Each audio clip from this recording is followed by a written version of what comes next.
Bienvenidas, bienvenidos a Observatorio Semanal. El día de hoy tenemos un programa especial porque no hablaremos específicamente de un tema. En Observatorio normalmente abordamos un tema y lo analizamos, un tema de la semana, y en esta ocasión en realidad hablaremos más bien de un proyecto que conlleva muchos temas y múltiples agendas. Y ese proyecto es la Cátedra Nelson Mandela de Derechos Humanos en Cine y Literatura de la Universidad Nacional Autónoma de México. Y lo primero que te preguntaría, Nel, ¿qué es, por qué existe y qué hace esta cátedra? Bueno, pues encantada de estar aquí contigo. La Cátedra Nelson Mandela de Derechos Humanos en Cine y Literatura trata de identificar ese punto donde quienes estamos interesados en los derechos humanos, pero que no somos juristas, ni somos del Instituto de Investigaciones Jurídicas, queremos enterarnos de cuáles son esos derechos, cómo se ejercen y identificar las historias de algunos de los luchadores sociales que han hecho eso, una lucha por los derechos humanos, y el punto específico en donde el cine y la literatura divulgan mucho más que las propias construcciones jurídicas que disponen los derechos humanos. Entonces, para la Coordinación de Difusión Cultural, que es la casa de esta cátedra Nelson Mandela, lo que intentamos es abrir un espacio de reflexión para pensar cómo es que el cine, la literatura y las artes en general son una ventana a los derechos humanos. Esa es la propuesta. Y hay que decir que también nos invitas a los abogados de vez en cuando a la cátedra. También pueden estar. Pero me parece muy interesante porque en efecto los derechos humanos trascienden y deben trascender el ámbito de lo legal, de lo institucional, de lo jurídico. Así es. Y en ese sentido tienen 2 años y medio trabajando, Flavio, más o menos. Y lo que te preguntaría es qué han hecho, es decir, cuáles son las actividades que en este periodo de tiempo ha venido desarrollando la cátedra para entonces ir aterrizando a lo que tendremos este año y en lo cual, entre otras, Marcelina nos va a resultar de enorme ayuda para entenderlo. Bueno, básicamente nuestro programa, cuando decidimos hacer la cátedra, nos parecía muy importante extendernos, salir un poco de lo que es el ámbito común de derechos humanos y poder llegar a un público muy amplio. Entonces decidimos hacer un programa cultural que se expandiera, que saliera también de la universidad, que incorporara a otras universidades también, otros socios, porque nos parecía muy importante salir, ¿no?, de ese famoso nicho donde ya está la gente concientizada, para salir y concientizar a otras personas que no están tan concientizadas con diferentes temas. Entonces nos parecía muy importante tocar temas que son temas muy conocidos, porque hicimos los derechos civiles de Martin Luther King, hicimos Nelson Mandela, la democracia, hicimos la dictadura argentina, ahora estamos haciendo muros como forma de apartheid, estamos haciendo el Che Guevara en África. Son temas que se conocen más o menos, pero que la cátedra profundiza de diferentes aspectos, que es el cine, la literatura y los derechos humanos, y el objetivo es usar estos temas que son como mitos o tópicos, pero expanderlos y llevarlos a muchísimo público. Es un poco masificar el mensaje de los derechos humanos. O sea, los derechos humanos al final todo el mundo sabe que existen, pero la gente no sabe cuáles son, no sabes cómo aplicarlos, no sabes cuáles son tus derechos. De hecho, aquí está Marcelina y seguramente le preguntamos a cualquiera que está aquí cuáles son los derechos de una trabajadora del hogar y no lo saben. Entonces creo que estos eventos culturales sirven para abrir el tema y usar la cultura como un vehículo, ¿no? La cultura es un vehículo excelente para tocar temas tan profundos como los nuestros. Y voy a problematizar por ahí, y voy a problematizar también el tema de los derechos humanos, porque luego hay muchos malos entendidos en el sentido común general alrededor de los mismos. Pero antes de preguntarte, Marcelina, en dónde y por qué estás acá hoy con nosotros, le voy a preguntar una vez más a Nel una cosa, que es, ¿por qué Nelson Mandela? ¿Por qué eligen la figura de Nelson Mandela como membrete, como sello de identidad de esta iniciativa? Bueno, hay que decirlo, una de las propuestas de iniciativa, en este caso, fue el propio embajador de Sudáfrica en México, un embajador que más allá del terreno político fue un luchador codo a codo con Nelson Mandela, fue un constitucionalista, y él fue quien propuso a Rectoría fundar esta cátedra o una figura académica, que acabó siendo una cátedra de derechos humanos, para liderar él, con la figura de Nelson Mandela, varias cosas. Una, Nelson Mandela fue un gran lector, fue un luchador que, como todos, son lectores. Y ahí hay un punto que tenemos que identificar, que la cátedra siempre provee, que es cómo se forman estos líderes, qué lecturas tienen. El luchador casi siempre es también, el luchador de derechos humanos es casi siempre también un lector o alguien que tomó de algunos otros aspectos su certeza de los derechos humanos. Y en este caso, Nelson Mandela, lector, propuesto por la propia Embajada de Sudáfrica con Rectoría, y bueno, se hizo una propuesta desde la Embajada. Después, Nelson Mandela, porque es uno de los luchadores más significativos en el siglo XX, sin duda, uno de los más relevantes, pero que además habló de unos temas que nos interesan en la cátedra, que son los derechos de la sexualidad, de la diversidad sexual, que a Nelson Mandela le ocupó específicamente, una de las constituciones más modernas en su época, ¿no?, para considerar los temas de derechos sexuales. Y, por supuesto, un tema donde el racismo está presente, donde la migración estaba presente, y bueno, Mandela es ese líder y que integra todas esas herramientas que podemos hablar como modelo en cualquier parte de derechos humanos, en México, en África, en Australia, en cualquier lugar podríamos hablar de la figura de Nelson Mandela sin temor a dudar que es un luchador. Y un luchador además muy enfocado a la agenda de la igualdad robusta en distintos planos. Y ahí es donde te pregunto, Marcelina, tú, a ver, ¿en qué papel, en qué sentido, en qué momento, en qué actividad entras en contacto con la cátedra? Pues bueno, creo que es muy importante ser parte de este proyecto como un tema importante que, como decía Flavio, es desconocido, es un tema invisible, y pues lo primero que toca en este tema pues es la desigualdad entre un grupo enorme en México con un grupo también enorme que necesita y ocupa. Entonces, y hablando de muros, precisamente esta desigualdad que nos va pues rezagando en muchos aspectos, no solamente de una persona que contrata y cómo convive esa relación, sino desde la familia, desde la ley, desde muchos espacios, pues el muro está ahí, por eso nos hace invisibles y por eso somos las personas que vive más discriminación, y por eso es que somos las personas que como que son elegidas a estar ahí, porque tienen una necesidad y lo poco bueno que tienen, eso es suficiente. Y entonces, como pareciera que no tenemos los mismos derechos que otras personas, que tiene ilusiones y que tiene pues familias por las cuales luchar, entonces las trabajadoras del hogar están en un mundo con muchos muros, y creo que uno de los muros muchas veces son las propias mujeres, ¿no? que son la mayoría que tiene contratación de las trabajadoras, pero no ve la parte necesaria que debe de tener la otra mujer, que facilita su vida en muchos aspectos también, ¿no? Entonces, me parece súper importante estar en este proyecto, porque no solamente estamos hablando de que nosotras somos invisibles o nosotras no tenemos los mismos derechos humanos que otras personas, sino también cómo otros ámbitos pueden ser iguales, ¿no? En cuanto a la diversidad sexual, por ejemplo, no solamente porque las trabajadoras están en un ámbito privado pueden sufrir diferentes violaciones a los derechos humanos, hay también otros sectores que todavía no son reconocidos, no son visibilizados y tienen mucho que sufrir para estar en un lugar adecuado. Me parece muy interesante muchos de los elementos que Marcelina trae a la mesa, y les pido que vayamos recuperando al menos 3 de ellos.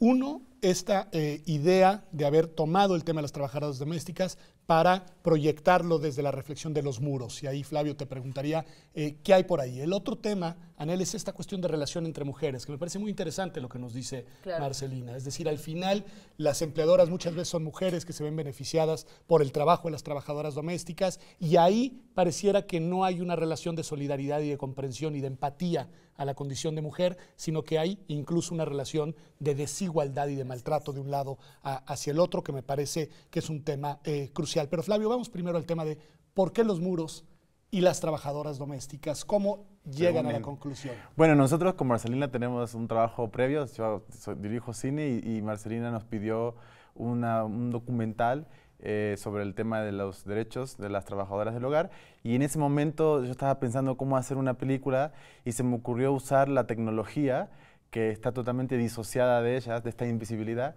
y hicimos el documental en realidad virtual. Y fue muy interesante porque cuando queríamos a las mujeres mostrarles el documental, no querían tocar la máscara, porque ese objeto pertenece al patrón. O sea, ellas están acostumbradas a limpiar esa máscara, pero no a usarla. Entonces, era muy interesante para nosotros cómo usar la tecnología que ellas ven en las casas, pero no pueden usar, no pueden acceder a eso. Entonces, hicimos un corto en realidad virtual que estuvo 3 meses en el Museo de Memoria y Tolerancia, y sirvió mucho porque le empoderamos a ellas de que también forman parte de este movimiento tecnológico, que también pueden ponerse una máscara, y vieron su propia historia en realidad virtual. Y fue una experiencia muy enriquecedora para mí en lo particular, primero porque me abrió un mundo muy grande, la verdad que no conocía el trabajo de Marcelina en profundidad. Y cuando surgió el tema de muros, empezamos a entender que cuáles son los muros, cuáles son esos muros invisibles. Porque uno dice muros, el muro de Tijuana, sí, pero hay, no sé, el aeropuerto mismo. Tú sales del aeropuerto y lo primero que ves es un muro, que es la publicidad divide a la gente que vive enfrente. O sea, imagínate que en tu casa te ponen una valla de publicidad solamente para que no te vean, porque esas vallas no están puestas ahí casualmente, están puestas para que la gente que llega no esté viendo a la pobreza, que es lo primero que se ve en estas vallas publicitarias que hay en el aeropuerto de México. Entonces, cuando empezás a pensar en muros y lo concientizás, empezás a verlos en todas partes. O sea, lo ves en las trabajadoras del hogar, lo ves en la publicidad, lo ves en la publicidad misma, es un muro mismo, ¿no? La gente que está en la imagen y la gente que consume. Entonces se van creando muros invisibles y nos parecía muy importante reflexionar. Estamos en una manera, una línea entre un tipo de apartheid, o sea, estamos segregando. Mi respuesta es en algunas partes sí, o sea, hay barrios donde terminan los ricos y empiezan los pobres, pero lo que divide es una línea. O sea, tú tomas una foto aérea y ves la diferencia social, el PBI, o sea, todo cambia en 1 metro. Ahí vamos a hacer una serie de preguntas a Marcelina porque es muy interesante. ¿Cuáles son los muros con los que se topa una trabajadora doméstica día a día? Pero no quiero dejar este bloque sin cerrar con este tema de la relación de las mujeres en el ámbito del trabajo doméstico, que me parece interesantísima, sobre todo si pensamos en la relación patrona-trabajadora. Patrona-trabajadora. Bueno, uno de los, y en esto la experta es Marcelina, no yo, y será más importante su voz que la mía, pero hay una, en respuesta a tu pregunta, hay una red de solidaridades, un supuesto, ¿no? Hay un mito alrededor de la solidaridad femenina, que la hay, en redes de ayuda y de apoyo a las madres que trabajamos, a los hijos, hacemos equipos y demás. Pero en efecto hay un muro radical y es un muro de raza y es un muro de clase y es un muro de funciones, ¿no? Sociales y laborales que dividen las casas, este muro del que Marcelina nos habla. Y es un muro que tiene que ver, uno, con lenguajes, porque hay que identificar, y eso Marcelina nos los ha ayudado a mirar y observar claramente. Hay un muro educacional, hay un muro lingüístico que tiene que ver con otro lenguaje, otra manera de hacer absolutamente toda la vida cotidiana a la que estoy sometida a entender, a ayudar, casi enajenándome de mi propia cultura, ¿no? ¿Qué te parece si nos quedamos ahí, en este muro lingüístico y muro cultural, para retomarlo después de un corte, preguntándole a Marcelina precisamente cómo se vive ese primer muro que identifican él de los muchos muros que quiero que identifiquemos ahora que regresemos? Esto es Observatorio, ya volvemos, quédese con nosotros. Estamos hablando de muros simbólicos y de muros reales aquí en nuestra sociedad, aquí en México. Ya volvemos.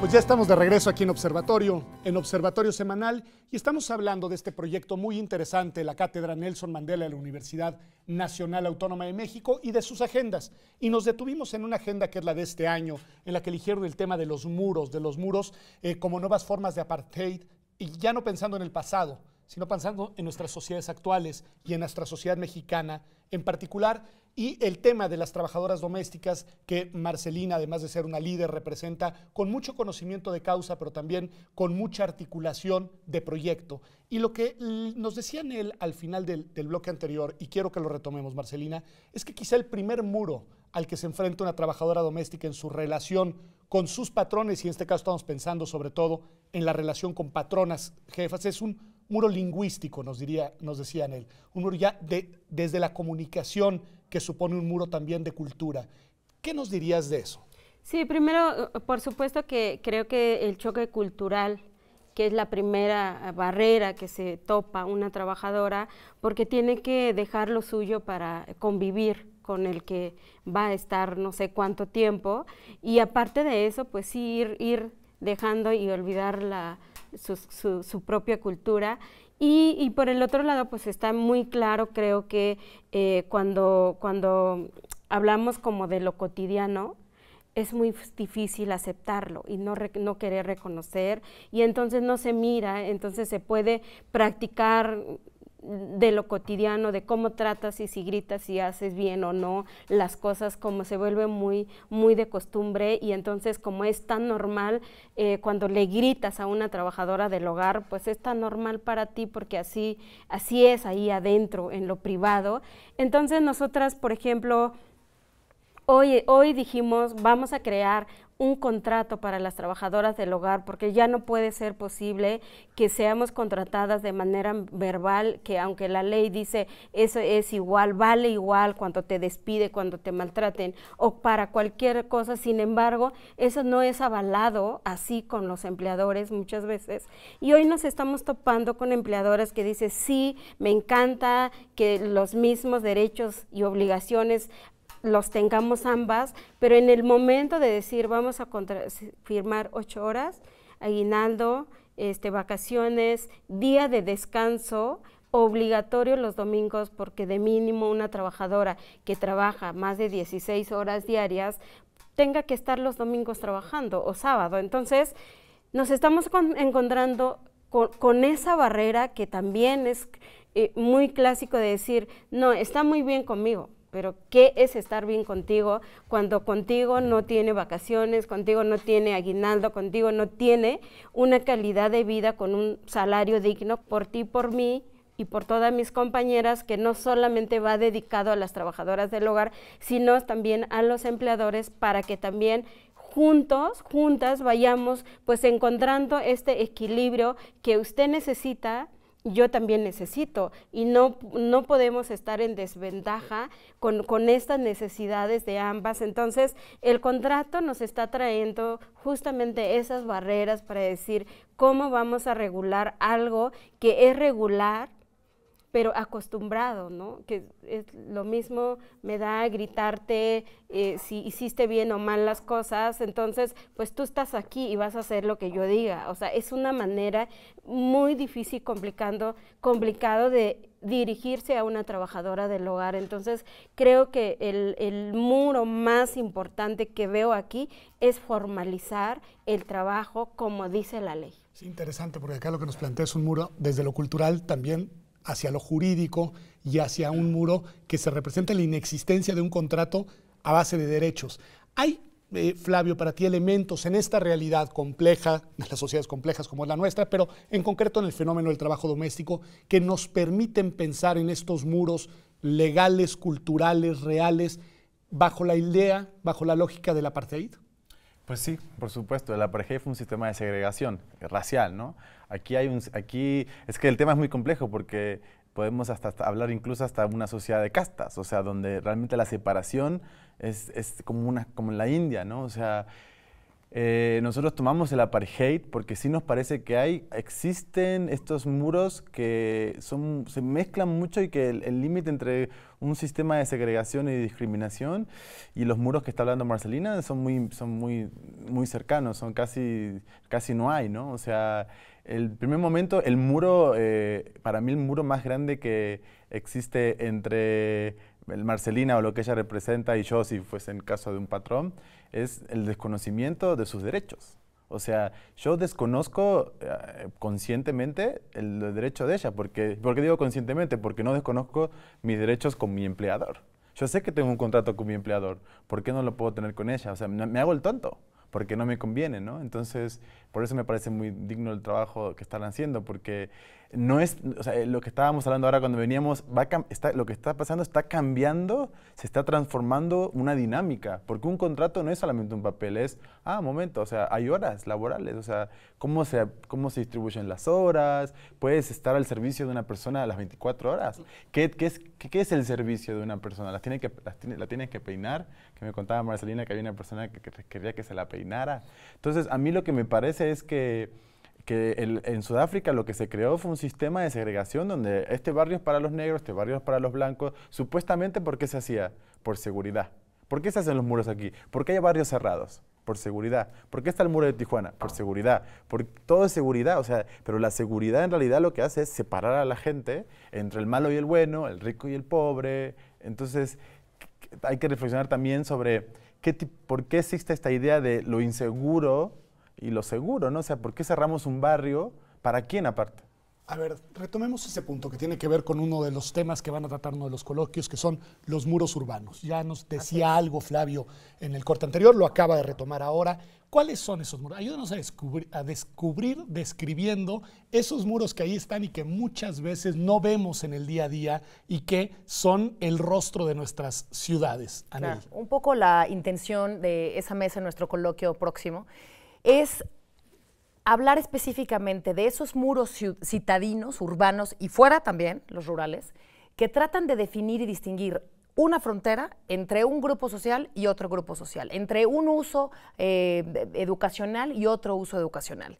Y esos muros, estas puertas de las que habla Flavio, que son estas enormes murallas con unos policías que te dicen identifícate. Identifícate quiere decir de qué lado estás, de un lado o del otro. ¿Eres del lado de los que viven aquí adentro o eres del lado de los que son peligrosos y vienen como un atentado casi contra nosotros, ¿no? Entonces, estos muros, y lo vamos a ver no solo en la plática de Marcelina, sino en otras dos ponencias, hablan de la intención urbana en definir, por ejemplo, al transeúnte, ¿no? Mencionábamos hace unos momentos las banquetas. Las banquetas en alguna parte de la ciudad son amigables, las plazas, los parques son invitaciones tolerantes a todo transeúnte. Pero hay claramente muchísimas áreas en la Ciudad de México y de todo el mundo que definen exclusividad para solo algunos. Y eso es muy parecido al apartheid, sin duda. Desde tu experiencia, Marcelina, ¿cuáles son en la vida cotidiana de una trabajadora doméstica esos muros en los cuales la exclusividad hace que haya en el día a día cosas que se pueden y no se pueden hacer de la misma manera? Sí, creo que es importante hablar de dónde vienen las trabajadoras también, cómo su salario no les permite estar en un lugar más o menos bien, porque estamos hablando de divisiones donde aunque no les guste, aunque no quieran, se van a colocar en un lugar donde van a estar en un cuarto pequeño y van a tener a los hijos ahí, y es no solamente porque no quieren estar ahí o deben estar ahí, es porque la calidad de vida que tienen por un trabajo que no les da pues todas estas opciones que en otras partes del mundo. Creo que cuando hablamos de del racismo, el clasismo, la discriminación que viven las trabajadoras del hogar, en otras partes es diferente aunque no dejen de vivirlo. Sin embargo, México y en América Latina, esta situación de discriminación que viven las trabajadoras del hogar por su simple hecho de tener un estrato social diferente, es como decir, bueno, ella es trabajadora que pues en su pueblo se dormía seguramente en cualquier cosa, pero aquí tiene una cama, ¿no? Pero en la cama, en el cuarto donde hay cosas que ya no sirven, cosas que para la empleadora va al cuarto de servicio porque no es de utilidad. Quiero pensar cómo puede sentir una trabajadora del hogar cuando en su cama está una mascota, que no tiene nada de malo porque pues también las mascotas los cuidamos, pero la actitud, ¿no? La actitud que esto tiene es que en el cuarto de servicio está todo lo que nos sirve. Entonces está una persona que te sirve todos los días y te saca adelante a ti y a tu familia. Entonces hay como esta desegregación por condición, por ser mujer trabajadora, por realizar un trabajo no valorado, no reconocido. Y entonces, pues este es el mundo de las trabajadoras del hogar, que aparte de eso tienen que aguantar una condición porque pues no les queda de otra.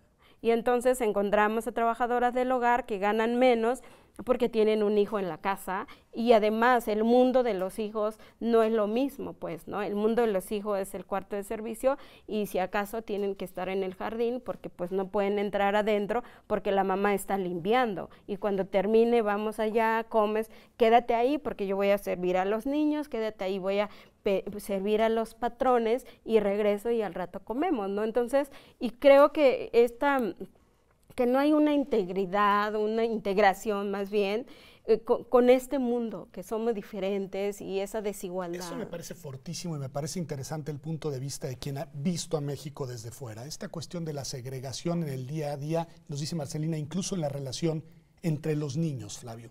¿Qué opinión te merece eso? Pues me parece muy fuerte lo que acaba de decir Marcelina ahora, ¿no? sobre el tema de llevar al cuarto lo que no sirve, ¿no? O sea, simbólicamente me acaba de quedar choqueado.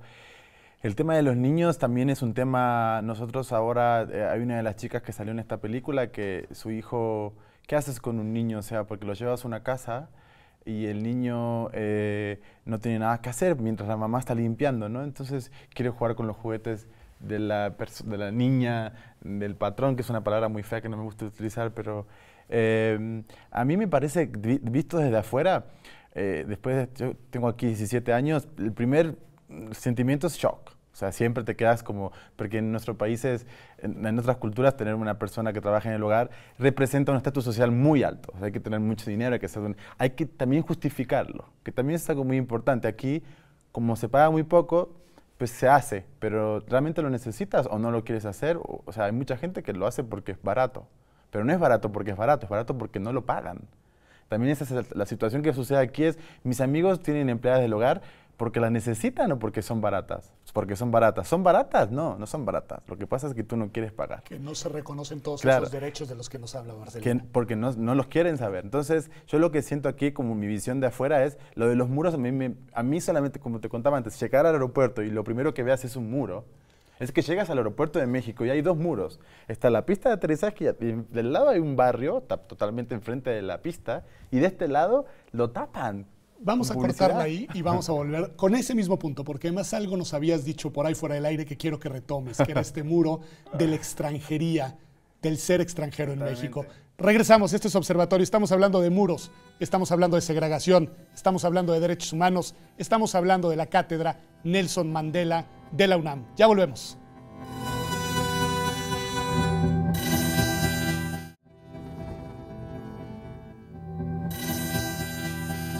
Ya estamos aquí de vuelta en Observatorio Semanal, y estamos hablando del proyecto de la Cátedra Nelson Mandela de la UNAM, de las actividades que han realizado, de un encuentro muy importante que acaba de tener lugar. Pero tú nos decías, Flavio, que además de esta relación cargada de simbólicos, reales y palpables muros, como lo es la de las trabajadoras domésticas con sus empleadores en México, también hay otros muros físicos, decías, llegando al aeropuerto, pero que se traducen también en otra suerte de muros cuando uno es extranjero llegando a este país. ¿A qué te referías? Pues bueno, tú mismo eres un muro, porque como a ti te ponen en una situación social que te cayó del cielo, entonces el mexicano mismo te pone en un lugar. ¿En qué lugar te pone? Pues depende, depende de dónde vengas. No es lo mismo un argentino que un guatemalteco. Entonces ser extranjero también es relativo. En España no es lo mismo ser peruano que ser argentino. Entonces en México hay como una lista de países como aprobados y otra lista de países que son menos aprobados, y así va. Entonces es un país muy hospitalario, pero esa hospitalidad está construida desde la segregación también, desde la discriminación. Porque si a mí me eliges por algo bueno, también me estás discriminando. Entonces, a mí lo que me parece muy interesante aquí es, me pones en un lugar que yo no tengo nada que ver, que no es mi culpa. Porque yo en mi país no tengo una empleada del hogar, pero tú me pones en ese lugar de beneficio. O sea, ¿y qué hago yo? O sea, ¿cómo manejo ese beneficio? ¿En qué lo utilizo? En mi caso particular, lo regreso. O sea, mi beneficio lo regreso para trabajar con Marcelina. Por ejemplo, la película que hicimos se llama Como de la Familia. ¿Por qué? Porque cuando yo planteaba este tema, mis amigos me decían, no, la mía es como de la familia. Claro, no, esa es una frase muy común, ¿no? Eso come se dice mucho. en la misma mesa. No, y la mía a veces come hasta más que yo. Entonces yo decía, ¿qué significa la mía? O sea, ¿por qué usamos ese posesivo? ¿Por qué es la tuya? Es una persona, o sea, no es tuya, no te pertenece, es una persona que trabaja. Entonces, aquí el tema está, el extranjero se beneficia de algo que no es nuestra culpa, porque es un sistema muy arraigado, es una dinámica, hay creencias, hay muchas cosas relacionadas. El tema es, ¿qué haces como extranjeros? Nosotros lo que hacemos desde esa visión de afuera es, ¿yo qué hago? Hago cine. Entonces lo que hago es la convierto en imagen, la convierto en películas y voy haciendo mis trabajos. No es mi culpa, en absoluto, o sea, yo no tengo la culpa porque no hice nada, lo único que hago es, por ejemplo, yo tuve aquí 17 años y trabajaba una señora conmigo, se llamaba Rocío, y un día se muere, tenía cáncer y se murió de la nada, de un día para el otro. Y cuando se muere, no sabía dónde vivía, no sabía cuál era su apellido, ¿a dónde voy? ¿A dónde es el velorio? O sea, me costó mucho encontrar esa información. Y hoy en día quisiera tener una foto de ella y no puedo, porque no tengo una foto con ella, porque nunca... Porque no se dio ese tipo de relación que no es, digamos, ¿no? Me parece muy importante, pero yo simbólicamente pensé, muy relativo. Culpa. yo pensaba, ¿qué hice? Y después, por eso surgió esta idea, ¿no? De hecho, está dedicado a ella, porque dije, claro, el problema sí era mío, porque yo me tengo que detener a verte, observarte, rodearte, sentirte y respetar, no a ti como persona solamente, sino respetar tu derecho y preguntarte, o sea, porque por ahí no lo sabes. Y preguntarte, oye, ¿cuál es tu derecho? ¿Cuántas horas son? ¿A qué hora tienes que venir? O la comida, por ejemplo. O sea, ¿cómo es el tema de la comida? ¿Tengo que prepararte la comida? ¿No tengo que hacerlo? O sea, ¿cómo funciona eso? Esas cosas uno no lo sabe. Y entonces creo que el trabajo de Marcelina es ideal para esto, porque necesitamos, ellas también, está bueno que exista este grupo para que nos enseñe. No, sin duda. Lo que han visibilizado ustedes, ¿no? El colectivo, es importantísimo y además yo creo que lo han visibilizado con un éxito relativo, porque todavía no logremos la firma del 189 de la OIT, no se lo voy a olvidar, pero ahí estamos, es otro muro, pero ahí estamos y no vamos a cejar en el empeño, pero creo que al mismo tiempo han logrado colocar sobre la mesa una discusión que era absolutamente, digamos, excluida del debate público. Pero hay una idea que soltó Flavio que me gustaría que la problematizáramos. Dice Flavio, en este país no es lo mismo ser argentino que ser guatemalteco. Yo le preguntaría a Anel, ¿cómo interpretas esa frase? En un muro social también, donde hay categorías de países y categorías que tienen que ver también sin duda con el color de piel y con la culturación europea, ¿no? Con ciertos valores adquiridos en otro momento, con ciertos usos, con ciertas prácticas.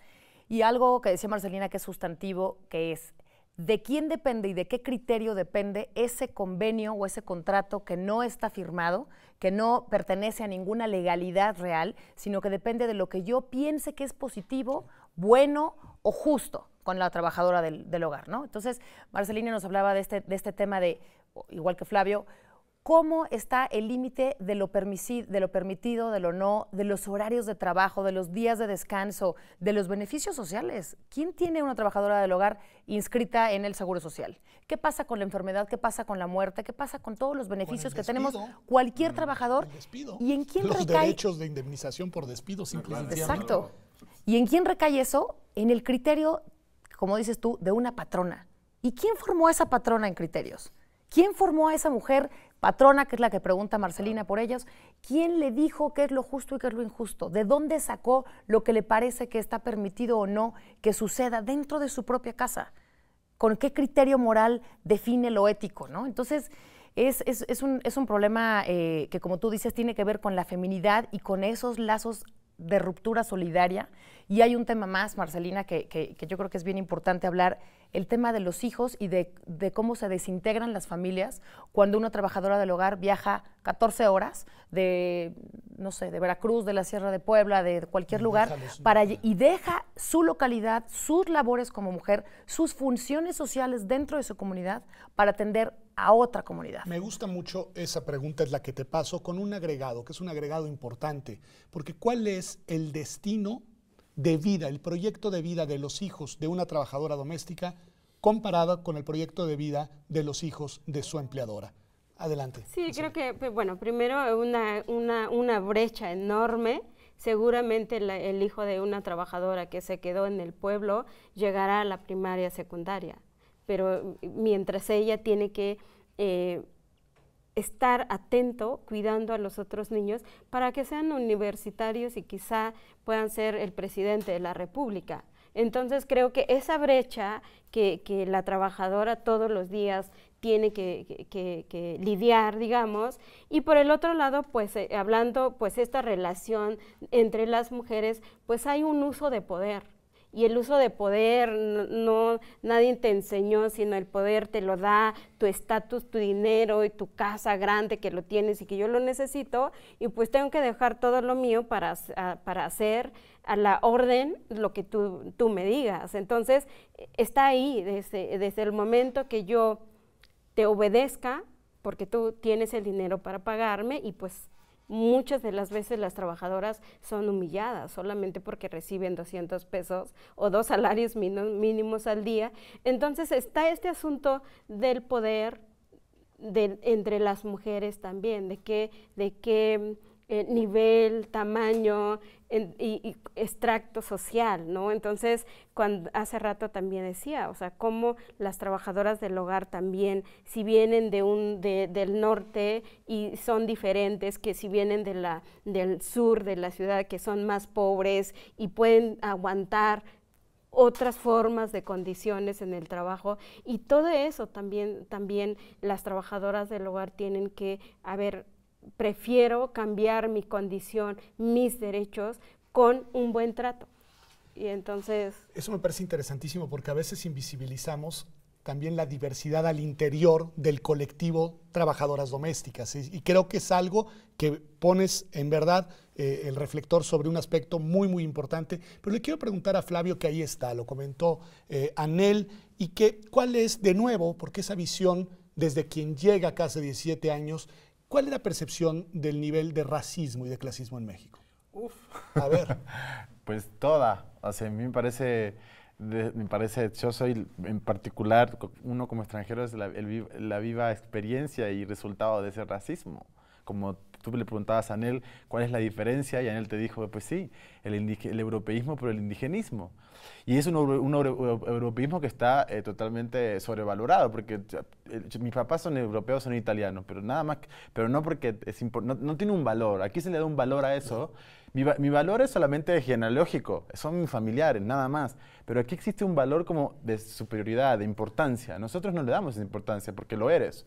O sea, aceptas lo que eres, de dónde vienes. Yo no tengo la culpa de que mis padres sean italianos, no me siento ni más ni menos, simplemente acepto mi genealogía y mi pasado, nada más. Pero aquí se le da como un valor extra. Y acá sí tiene un valor posicional, social, digamos. También hay algo cultural, o sea, si evidentemente te relacionas, hay cuestiones de idiosincrasia, hay un montón de cuestiones de idiosincrasia que no podemos negar, ¿no? Culturales.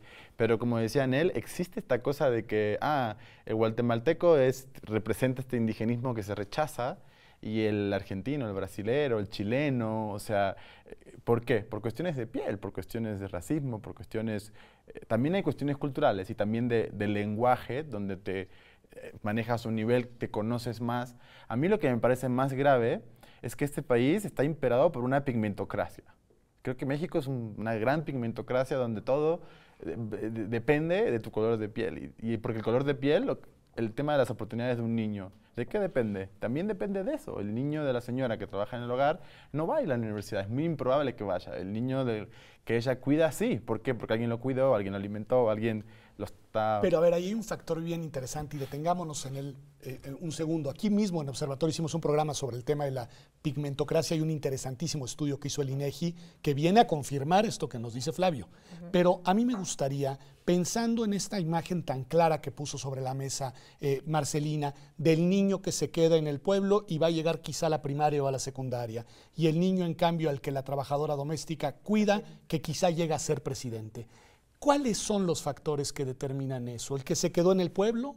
¿Una cuestión estructural de no educación, digamos, con la presencia de la madre? ¿El tema socioeconómico? ¿El tema racial? ¿Cuáles son los factores? Sin duda tiene que ver con una palabra que tú dijiste al inicio de este programa, que es el ejercicio de la inequidad. Okay. Así como todos somos usuarios de los derechos humanos aún desconociéndolos, todos somos también usuarios de ciertos racismos y ciertas inequidades aún sin saberlo. Y por eso esta cátedra me parece importante en la universidad, para crear conciencia de esos usos que no distinguimos como prácticas inequitativas y que lo hacemos. Este programa que yo tuve oportunidad de ver me recordó mucho ciertos análisis de Federico Navarrete, este investigador de históricas, que también habla de estas encuestas que se hacían en el INEGI cuando le preguntan a la gente, ¿y usted es racista? No, yo no soy racista. ¿Usted cree en los derechos humanos? Sí. Y cuando cuentan su propia historia como practicante de la inequidad, se dan cuenta que no lo tienen identificado. Pensemos, por ejemplo, para ampliar el tema de Marcelina, en los choferes. O sea, el chofer es un sujeto con unas cargas de trabajo y unos horarios de trabajo absolutamente inequitativos. Y sus patrones hombres, muchos de ellos muy conocedores de muchos ámbitos culturales dentro de la propia universidad, no están conscientes de ello. Entonces, este tipo de formatos de cátedras nos es útil porque practicamos la conciencia que nos ayuda a identificar ahí donde sí somos practicantes de la inequidad y donde sí colaboramos desde nuestra ignorancia una práctica inequitativa social. ¿Puedo aportar Sí, me gustaría mucho aportar lo que está diciendo ella. Es también una respuesta a lo que preguntas es que el sistema capitalista necesita de esa gente pobre para alimentar a la gente rica. O sea, en cierta manera el problema no es solamente... Lo que estamos hablando aquí es una consecuencia, pero el verdadero problema es un sistema que necesita generar gente pobre para que pueda sustentar a la gente rica. O sea, es un capitalismo cruel, salvaje, inequitativo e injusto. Pues me parece muy interesante porque mezcla a la cuestión, digamos, cultural, social, racial, este otro factor estructural de otra lógica que es mucho más orientado hacia el sostenimiento de un sistema en el que unos ganan y otros pierden. Volvemos, vamos a un corte, esto es Observatorio. Quiero que me cuenten un poco de lo que está haciendo en este momento esta cátedra y de con quién lo está haciendo. Regresamos.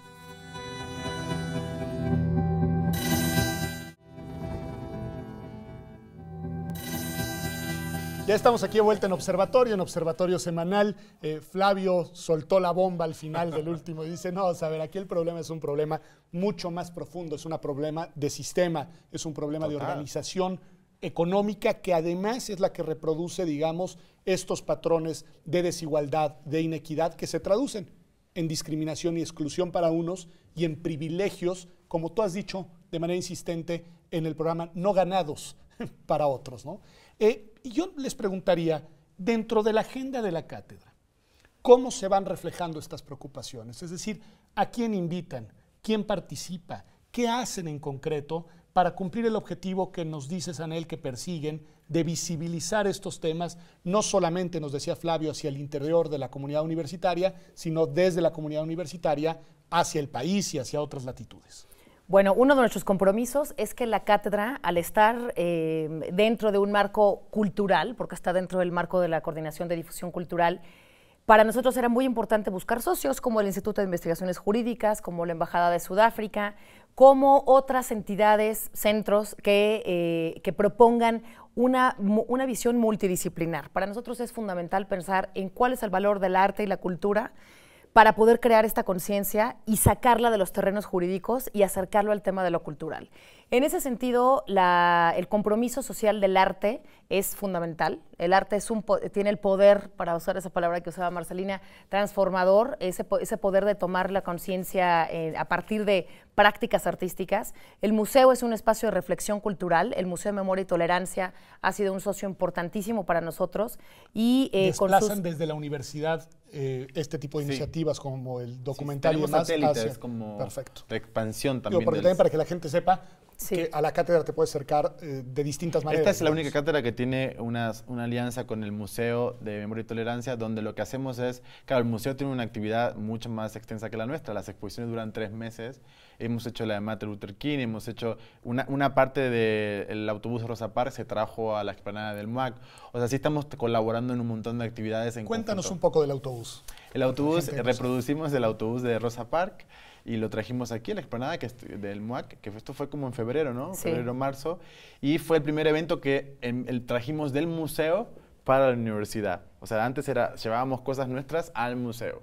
Era del museo para la universidad. Porque nos parece muy importante contar con este espacio de difusión de un museo tan importante como es el Memoria y Tolerancia para nuestros programas culturales. Yo soy una persona partidaria de que la cultura no existe solamente porque la produces, sino porque la promueves, la difundes y logras que los demás la consuman. A mí no me gusta crear algo solamente por crear. Si no lo consumes, no lo ves, no lo tomas, no lo adquieres, que también el resultado es muy intangible porque no se puede cuantificar en el momento, pero sí es importante para nosotros que todo lo que hagamos tengamos los mayores canales posibles de difusión. La vinculación, Marcelina, entre la agenda de las trabajadoras domésticas y otras diversidades y otras exclusiones, discriminaciones como la diversidad sexual, ya nos la advertiste en algún momento del programa, pero me gustaría hacerte una pregunta concreta sobre otro de los colectivos que ha formado parte de las reflexiones de la cátedra este año, y es el tema de migrantes y refugiados. ¿Tú ves que allí hay vinculaciones, vasos comunicantes entre la agenda de las trabajadoras domésticas y los trabajadores domésticos, tiene razón Anel, y la agenda de los migrantes y refugiados? Sí, creo que es importantísimo hablar de este tema porque en nuestro México, o sea, la migración va y viene, pero tiene además de que tiene un ciclo, tiene también una salida y un destino en el cual pues los destinos de las trabajadoras del hogar que no encuentran oportunidad en México y no sabemos cómo le va en el otro lado, ¿no? Entonces, y que muchas de las veces es una manera también de resolver su situación que no lo consiguen en México, pero hay otra forma de vivir esta migración en otras partes con discriminación, con exclusión, sin derechos, y tienen que aguantar lo mismo. O sea, no vamos muy lejos de las personas que vienen del sur de México al centro, en la cual dejan muchas cosas, pero finalmente son migrantes que están batallando en cómo van a caber en un mundo donde no es el suyo, ¿no? Entonces, y hablamos de personas migrantes que vienen muchas de Centroamérica y que llegan a México y no van a tener posibilidad de pasar a Estados Unidos, y un México donde no las acepta, un México donde las excluye, y un México que dice que eres migrante y no tienes los mismos derechos. O sea, es de nuevo una discriminación sobre los ya discriminados, que es una cosa tremenda. Ustedes, algo que me gusta de lo que hacen, buen Flavio, es cineasta, es este tema, la literatura, que para ti es fundamental, Anel, de recurrir al arte, a la literatura, al cine, para visibilizar este tipo de temas. Lo que les quiero preguntar es a quién han invitado, quiénes son sus artistas, quiénes fueron en esta ocasión las personas a las que seleccionaron. Digo, no las tienen que mencionar a todas, pero ¿y por qué? Pero voy a decir antes por la razón que acaba de decir Marcelina. Si esta voz de Marcelina no se escucha a través de este programa de televisión, su capacidad de divulgación y de tomar conciencia de escuchar lo que está diciendo Marcelina se reduce. Sí. El radio y la televisión son dos de las herramientas culturales que tenemos para divulgar este tipo de problemáticas sociales, pero la literatura y el cine han sido especialmente importantes para poder divulgar no solo la historia de los propios luchadores, muchos conocemos a Nelson Mandela por sus películas, ¿no? Muchos conocemos las historias de Rosa Parks justamente porque asistimos a un museo. Entonces, ahí donde el arte y la cultura tienen el poder de divulgar, está el compromiso de hacer que eso que divulguen tenga también un tema social. Y en ese marco, algunos de los artistas que desde distintas disciplinas abordan temas de la discriminación, de la migración, de los muros, han sido fundamentales. Por ejemplo, Emiliano Monge, un literato que habla de la migración con una voz donde te obligas a mirar por una ventana eso que no has visto, o en un espejo cuando has sido migrante, ver lo que te ha pasado a ti mismo, ¿no? Entonces ahí el papel de la literatura sin duda es fundamental. Luis Miguel Costero, un músico que se ha arriesgado a tocar de un lado del muro de Tijuana, escuchando del otro lado, es decir, la orquesta se puso en un lado del muro, y el efecto que provoca el otro lado, como la música no tiene ese muro, es imposible que el poder de la música sea frenado por un muro. El caso de Carmen Cuenca y todo el ejercicio que Flavio conoce mejor que yo, hecho directamente en los muros en Tijuana, o Ana Teresa Fernández, que nos dona la imagen de esta ocasión, que es la transformación de las artes visuales sobre los muros. Los muros también han sido el escenario, desde el muro de Berlín, de grafitis, de palabras que se han dispuesto ahí para poder ser gritadas en los muros. Cuéntanos, Flavio, este proyecto de Carmen Cuenca. Carmen Cuenca estuvo en el CECUT, que es el centro cultural que hay en Tijuana, y ella tiene una experiencia muy cercana con la frontera, porque el tema de la frontera, los lugares fronterizos tienen una magia, tienen una connotación muy interesante, ¿no? Porque es un lugar de dónde eres, cómo eres. O sea, por ejemplo, ella hizo un trabajo muy extenso. Imagínate, hacer una cultura en un lugar de frontera. ¿Qué haces? ¿Qué proyectas? ¿Todo el tiempo algo sobre el muro? No. La frontera lo que te genera es un espacio para hablar, es un diálogo entre dos personas. Pero piensa una cosa, la persona que se despierta en Tijuana todos los días ve el muro. Pero la persona que se despierta del otro lado no lo ve. El muro del otro lado, hay fábricas, hay campos. El americano no está viendo el muro constantemente. Digo, se vea por ahí muy a lo lejos. Pero es que en Tijuana despierta, sale el sol y el muro está ahí. En cambio, del otro lado, el muro no está. Entonces, ese muro de que todos hablamos no es igual para ambos lados. El muro es muy distinto. La visualización del muro como tal, para el americano, no existe en su cabeza como tal. Por ejemplo, esa reja que tú tienes ahí, esa es de nuestro lado, pero los americanos no van del otro lado a esa reja porque no existe, porque es una playa extensa. Entonces, también es muy interesante reflexionar que no es todo igual, no es todo lo mismo, se requiere un análisis a la hora de hacer cultura, como fue con el muro de Berlín, ¿no? O sea, qué se pintaba sobre el muro, qué se hizo con ese muro. Creo que en la cuestión de generar cultura en esos espacios, como hacía Carmen en el SECU también, es muy interesante replantear cómo hacer esta dualidad y cómo incorporar al otro y hacer un lenguaje entre dos personas, pero sabiendo cómo el otro también te ve a ti. Porque tampoco es así de que qué malos son, no. También es cómo me ves tú a mí, o sea, qué ves en mí, cómo me ves. No me ves, es que no me ves porque no ves el muro. Nosotros en el Instituto de Investigaciones Jurídicas, de hecho, les cuento, para cerrar el programa, hemos hecho un esfuerzo para abrir un centro, una estación noreste del instituto, precisamente en Tijuana, Baja California. Lo que vamos a hacer ahí es estudiar desde la perspectiva jurídica los distintos fenómenos transfronterizos.